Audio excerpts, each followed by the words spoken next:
We've looked at the execution context, but before we can start looking at examples, we will look at an example in this actual lecture, you need to understand a stack. Because remember how I said with a functional execution context there can be more than one? Well, then it brings in questions about what is a stack and how does that work? So that's what this brief explanation is about. What is an execution stack? Well, it's just a stack, aka a list.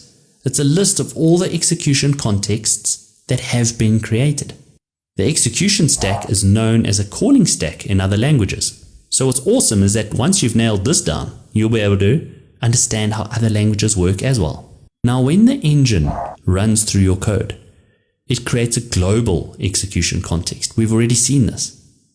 And when the engine finds a function, it creates a new execution context. In particular, it creates a functional execution context. And it will push this execution context to the top of the stack. And then the JavaScript engine will execute the function whose execution context is at the top of the stack. This makes sense. But nothing makes more sense than with an example. So let's have a look. Let's start by saying we've got some JavaScript code. But before it's even run, let's just say it's even an empty file. What's going to happen? Well, that's right. A global execution context will be created. And what will this word refer to? Yes, this will be bound to the global execution context. This is very intuitive. It's very simple, right?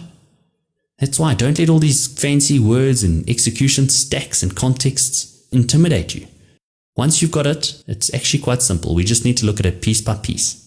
Okay, and now let's write out a function. We're going to call our function 1. Within function 1, we're going to console log a statement. Then, and this is where it's going to get a bit tricky, we're going to execute another function called 2. Then, after that, we're going to console log another statement. What's going to happen at this point in terms of execution stacks? Well, nothing, because nothing needs to be executed. We've only defined the function here, remember? We haven't executed this function. Okay, let's get on to function 2 then. Function 2 is just going to console log a statement. What's going to happen here in terms of execution contexts? Well, that's right, nothing. Why? Because we haven't invoked our function. We've just defined it once again. Okay, so at this point, everything's making sense. And this keyword is still pointing to the global execution context. But let's now execute function 1. This is going to do something now.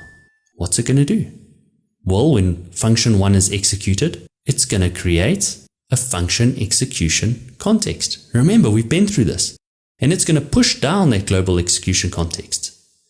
So now 1 is going to be executed. It's on top of the stack. So JavaScript is going to run whatever at the very top of the stack.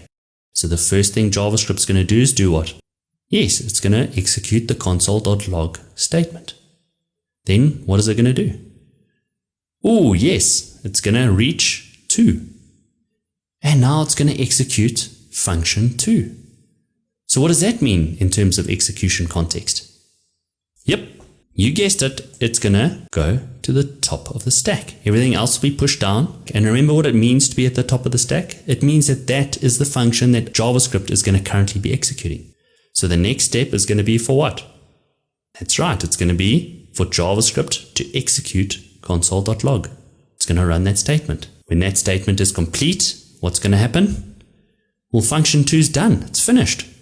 So it's going to be thrown off the stack. Function 1 is at the top of the stack and the JavaScript engine knows exactly where it was before. So now it's going to go to the console log statement. It's third statement. And then that function will be finished. It'll be done. And it'll be thrown off the stack. And we're going to be left with the global execution context. So if we summarize and take a step back, what console log statements would you expect to see on the screen? In what order? Well, when it hits function 1, that's going to be at the top of the stack. That'll be shown. Then the console log within function 2 is going to be logged to the screen because that is going to now be at the top of the stack. When function 2 is finished, function 1 is going to remain and it's going to continue to execute and it's going to execute the third console.log. So I'd expect to see console log 1, console log 3 and then only console log 2 printed to the screen. Hope this is making sense. I hope you're having fun. But don't stop, there's a lot more to learn.